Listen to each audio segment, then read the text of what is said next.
Le 11 janvier 2013, François Hollande lançait l'opération Serval au Mali.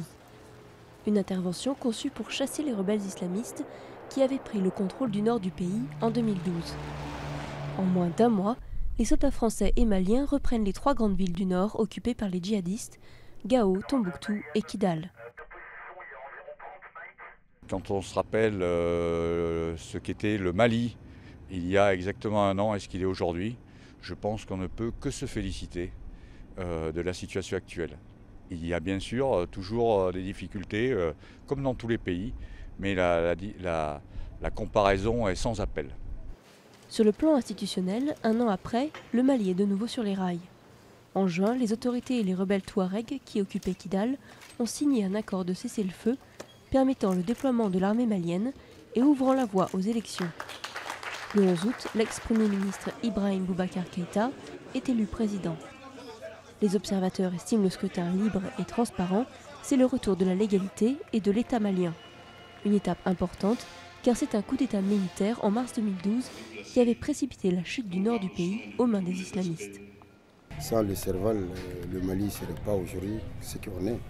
On a pu faire les élections, on a choisi un bon président, mais je pense quand même qu'il faut qu'au bout d'un moment, que Serval aussi prenne fin pour nous laisser notre pays.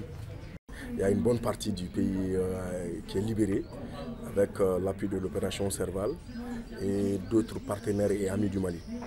Mais tant qu'il subsistera à Kidal quelques postes, que ce soit de résistance ou de rébellion, on ne peut pas dire que le Mali est libéré. À Gao et dans le nord, en effet, la sécurité n'est pas assurée. En septembre, les groupes djihadistes ont repris leurs attaques meurtrières. Plus d'une dizaine de civils et de militaires maliens et tchadiens ont été tués depuis. Les soldats français, maliens et la MINUSMA, la mission intégrée de l'ONU au Mali, lancent l'opération Hydre en octobre pour les contrer dans le nord. Depuis, les troupes font face à des attaques isolées mais régulières, comme celle des journalistes de RFI à Kidal, tués juste après avoir été enlevés en novembre. Ils sont mobiles et dès qu'on se déplace, ils agissent en miroir.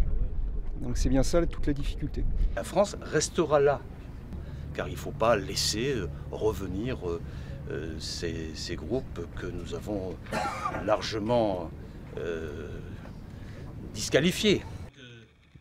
Au plus fort des opérations, en février, le contingent français a atteint environ 4500 soldats. Paris a prévu de réduire les troupes à 1600 personnes d'ici février. L'État malien fait lui face à un immense chantier.